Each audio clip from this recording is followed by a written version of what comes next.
कबीरा खड़ा बाजार में और मांगे सबकी खैर, ना काहू से दोस्ती और ना काहू से बैर। पर लफड़ा तो यहीं फंस जाता है, ना काहू से दोस्ती ना काहू से बैर, पर सारी ज़िंदगी तो इस दोस्ती और बैर में ही चलती है।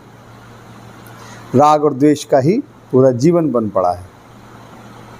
आज किसी से दोस्ती है, किसी से प्रेम है, अचानक न जाने क्या होता है कि उसी से एक बैर, एक एनिमिटी क्रिएट हो जाती है।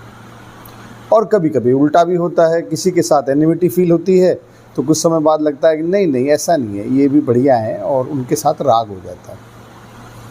तो सारी ज़िंदगी इस दोस्ती और बैर, राग और द्वेष में उलझी ही रहती है, और संसार के सारे संबंध इसी में बनते बिगड़ते रहते हैं। पर फिर करें तो करें क्या, ये तो रहना ही है, तो कबीर साहब की बात माने तो माने कैसे। इस सब के मूल में क्या है? बस एक चीज़ है, वो है हमारी अपेक्षा। हमें हर किसी से कुछ ना कुछ अपेक्षा होती है।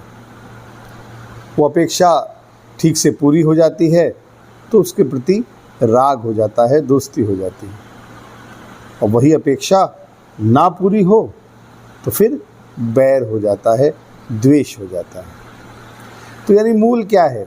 अपेक्षा। और अपेक्षा को क्या समझें? किसी भी कर्म का फल, किसी भी एक्शन का एक फ्रूट। यानी बात तो फिर से भगवान श्री कृष्ण द्वारा कही गई गीता की उस प्यारी पंक्ति में आ गई कि तेरा कर्म में ही अधिकार है, उसके फल में नहीं है।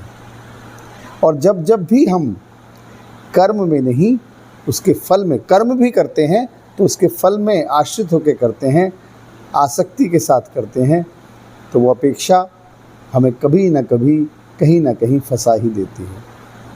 यानी जीवन के मूल में एक ही बात है कि कर्म करें, पर इस बात से नहीं कि उससे होगा क्या।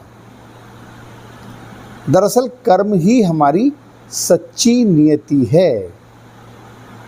जब हम कर्म को छोड़कर फल पर बात करते हैं या फल पर आधारित करते हैं तो हमारी नियति निश्चित रूप से हमें कहीं ना कहीं फंसा ही डालती है।